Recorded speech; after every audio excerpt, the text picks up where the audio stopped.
बिस्मिल्लाहिर्रहमानिर्रहीम, अस्सलाम वालेकुम। सो अॼु जो जेको पंहिंजो टॉपिक आहे उहो पाण वटि आहे न्यूक्लियर स्ट्रक्चर। छा पाण वटि न्यूक्लियर स्ट्रक्चर ऐं न्यूक्लियर स्ट्रक्चर पाण वटि क्लास 10th जी फिज़िक्स जो चैप्टर नंबर 11 आहे। सो इन जा पाण जेको MCQ सॉल्व कंदासीं ऐं इन खां पहिरियां जेको आहे पाण मुख़्तलिफ़ जेके बि टॉपिक्स ॾिनल आहिनि फिज़िक्स जा उन्हनि जा पाण जेको MCQ सॉल्व करे चुका आहियूं। ऐं अॼु जेको पंहिंजो टॉपिक आहे उहो पाण वटि आहे न्यूक्लियर स्ट्रक्चर। सो न्यूक्लियर स्ट्रक्चर पाण छा खे चवंदा आहियूं? तो न्यूक्लियर स्ट्रक्चर पाण वटि जेकी एटम जी स्ट्रक्चर हूंदी आहे उनखे पाण जेको आहे न्यूक्लियर स्ट्रक्चर चवंदा आहियूं। या वरी एटम में मौजूदु जेको पाण वटि न्यूक्लियस हूंदो आहे उनजी जेकी पाण स्ट्रक्चर आहे उनखे पाण न्यूक्लियर स्ट्रक्चर चवंदा आहियूं। MCQ नंबर पहिरियों आहे पाण वटि, what is the first step in determining the half life of a radio element using a graph. So what is the first step in determining the half life of radio active element using a graph. Means graph इस्तेमाल करे पाण कंहिं बि radioactive elements जी जॾहिं half life इस्तेमालु कंदा आहियूं त उनजो पहिरियों फर्स्ट स्टेप पाण वटि कहिड़ो हूंदो आहे? ऑप्शन ए आहे plot the original activity value, option B draw a smooth based fit curve, and option C plot the number of nuclei chains on the x axis, and option D measure the times interval directly. So पाण वटि कंहिं बि radioactive elements जी half life मालूम करण जे लाइ जेको पाण वटि फर्स्ट स्टेप हूंदो आहे उहो पाण वटि छा हूंदो आहे?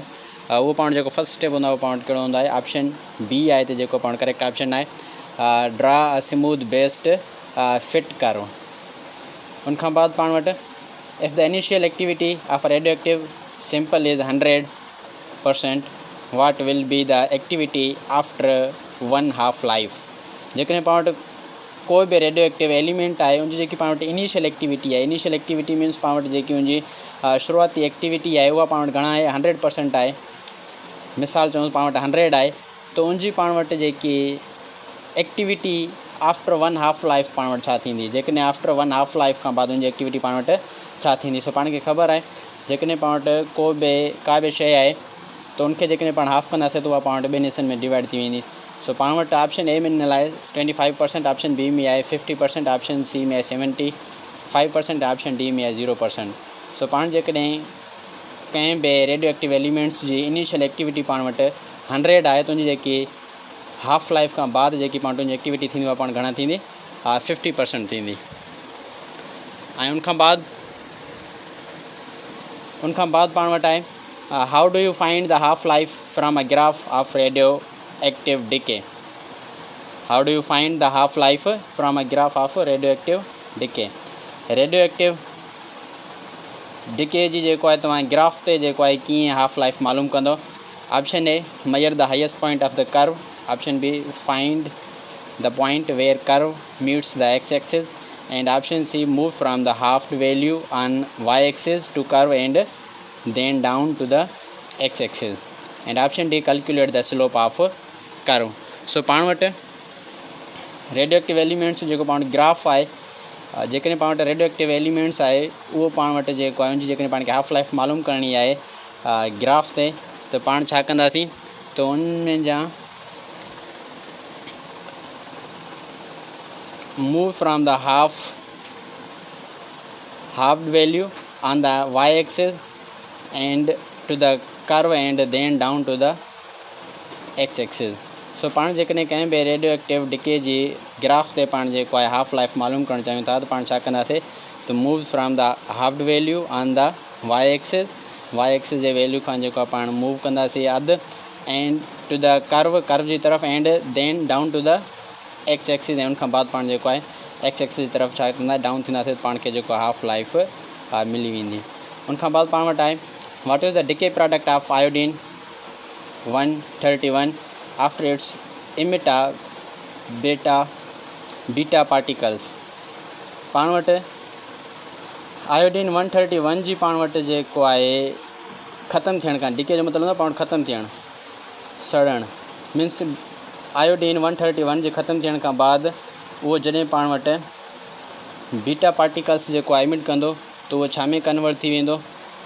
Option A iodine 129, option B xenon 131, and option C iodine 132, and option D xenon 130। So पाण वटि जेकॾहिं आयोडीन 131 आहे वो पाण वटि बीटा पार्टिकल्स पाण वटि इमिट कंदो। छा कंदो पाण वटि बीटा पार्टिकल्स जेकॾहिं पाण वटि इमिट कंदो त उनमें पाण वटि हिकिड़ो जेको पाण वटि जो न्यूट्रॉन हूंदो आयोडीन 131 हिकिड़ो जेको न्यूट्रॉन हूंदो उहो पाण वटि छा में कन्वर्ट थी वेंदो प्रोटॉन में कन्वर्ट थी वेंदो।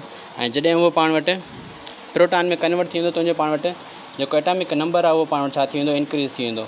आयोडीन जेकॾहिं पाण वटि एटॉमिक नंबर पाण वटि 53 आहे, छा आहे पाण वटि 53 आहे, त जेकॾहिं पाण इन में पाण वटि बीटा पार्टिकल्स जेकॾहिं इन में पाण वटि इमिट थींदो त उनखां बाद इन में हिकिड़ो नंबर ऑफ प्रोटॉन्स वधी वेंदो। नंबर ऑफ प्रोटॉन वधी वञनि जेकॾहिं पाण वटि छा थींदो इन में जेको एटॉमिक नंबर आहे उहो पाण वटि छा थी वेंदो इंक्रीज़ थी वेंदो, मीन्स 54 थी वेंदो। ऐं 54 पाण वटि जेको पाण वटि एटॉमिक नंबर आहे उहो पाण वटि कंहिंजो आहे ज़ीनान 131 जो आहे। सो हिते पाण वटि जेको करेक्ट ऑप्शन आहे उहो त पाण वटि जेको आयोडीन हूंदो 131 उहो जेकॾहिं बीटा पार्टिकल्स इमिट कंदो त उहो छा में कन्वर्ट थी वेंदो, it will be converted into xenon 131। उनखां बाद पाण वटि आहे after 2 half lives what percentage of the original iodine 131 simple remains.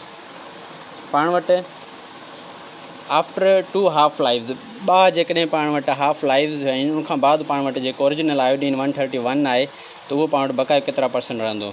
सो पाण जेकॾहिं ॾिसूं त 1.5% में पाण घणा थिए पियो 50 थिए पियो। जेकॾहिं पाण सेकेंड हाफ परसेंट 2.5% पाण जेको आहे 2 हाफ लाइफ जेको आहे पाण कट कंदासीं त उनमें पाण वटि वरी जेको आहे छा थी वेंदो, वरी पाण 50 जो जेकॾहिं पाण हाफ कंदासीं उहो पाण घणो थी वेंदो 25% थी वेंदो। सो हिते पाण वटि जेको करेक्ट ऑप्शन आहे पाण कहिड़ो आहे 25%।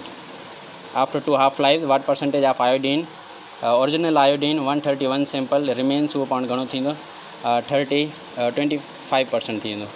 उनखां बाद पाण वटि आहे what is the purpose of carbon dating. Carbon dating जो पाण वटि मक़सदु छा हूंदो आहे। Option A to measure the amount of carbon dioxide in the atmosphere and option B to estimate the age of ancient objects, option C to determine the life span of living organisms and option D to identify the types of plants and animals. So पाण वटि carbon dating जंहिंमें पाण carbon isotopes इस्तेमालु कंदा आहियूं त उनजो मक़सदु जेको पाण वटि हूंदो आहे उहो पाण कहिड़ो हूंदो आहे to estimate the age of ancient objects. So हिते पाण वटि बी ऑप्शन जेको आहे पाण वटि छा आहे करेक्ट आहे। उनखां बाद पाण वटि आहे विच radio active nuclide is used इन कार्बन डेटिंग। कार्बन डेटिंग में पाण वटि कहिड़ो जेको आहे रेडियो एक्टिव न्यूक्लियाइड जेको आहे यूज़ कयो वेंदो आहे। Option A carbon 12, option B carbon 13, option C carbon 14, option D carbon nitrogen 14। So पाण वटि जेको रेडियो एक्टिव न्यूक्लियाइड हूंदो आहे उहो पाण कार्बन डेटिंग में जेको आहे पाण कहिड़ो इस्तेमालु कयो वेंदो आहे उहो पाण वटि हिते जेको पाण करेक्ट ऑप्शन आहे उहो कहिड़ो आहे कार्बन 14 इज़ यूज़ड इन कार्बन डेटिंग। कार्बन डेटिंग में जेको पाण वटि रेडियो एक्टिव न्यूक्लियाइड आहे उनमें पाण वटि कार्बन 14 इस्तेमालु कयो वेंदो आहे। उनखां बाद पाण वटि आहे why does the amount of carbon 14 remains constant in living organisms. पाण वटि जानदार में कार्बन 14 जो जेको पाण वटि अमाउंट आहे उहो पाण वटि छो जेको आहे पाण वटि कॉन्स्टेंट रहंदो आहे। ऑप्शन ए आहे because it does not decay, option B आहे because fresh carbon 14 continuously enter the organisms from nutrients, and option C because the organisms produce its own carbon 14, and option D because carbon 14 is stable। सो पाण वटि living organisms में जेको पाण वटि carbon जी जेकी पाण वटि अमाउंट आहे उहो पाण वटि कॉन्स्टेंट छो रहंदो आहे because fresh carbon continuously इंटर्स the organisms from nutrients. पाण वटि छाकाणि त पाण वटि जेको कार्बन हूंदो आहे पाण वटि न्यूट्रिएंट्स में पाण वटि पंहिंजी बॉडी में इंटर थींदो पियो हूंदो आहे या जानदार जी जेकी बॉडी हूंदी आहे उनमें इंटर थींदो पियो हूंदो आहे। प्लांट्स जी ॻाल्हि कयूं त उनमें फोटोसिंथेसिस थ्रू पाण वटि जेको आहे कार्बन इंटर थींदो पियो हूंदो आहे। उनखां बाद पाण वटि आहे त what happens to the carbon 14 in an organisms after it dies. जेकॾहिं पाण वटि कार्बन 14 खे छा थींदो जेकॾहिं पाण कोई बि ऑर्गेनिजम्स आहे उहो पाण वटि छा थी वञे थो डाई थी वञे थो। ऑप्शन ए आहे it continues to accumulate, option B it starts decaying to carbon 14, option C it starts decaying to nitrogen 14 and option D it remain constant. So पाण वटि जेकॾहिं को बि जानदार आहे उहो ख़तमु थी वेंदो उनमें जेको मौजूदु पाण वटि कार्बन 14 आहे उहो पाण वटि छा थी वेंदो it starts decaying to nitrogen 14, वो पाण नाइट्रोजन 14 में जो कन्वर्ट थियण शुरू थी वेंदो। सो उन खां बाद पाण वटि आहे what is the half life of carbon 14। ही पाण वटि जेको MCQ आहे पाण वटि रिपीटेड आहे, त पाण वटि जेको आहे कार्बन 14 जी जेकी पाण वटि हाफ लाइफ आहे उहा पाण वटि केतिरी आहे। ऑप्शन ए आहे 1000 ईयर, ऑप्शन बी आहे 5730 ईयर्स, ऑप्शन सी आहे 10,000 ईयर्स एंड ऑप्शन डी 5730। सो हिते पाण वटि ॿ ऑप्शन्स जेको आहे सेम ई ॾिनल आहिनि ऐं इहे ॿई ऑप्शन जेको आहे पाण वटि छा आहिनि, करेक्ट आहिनि।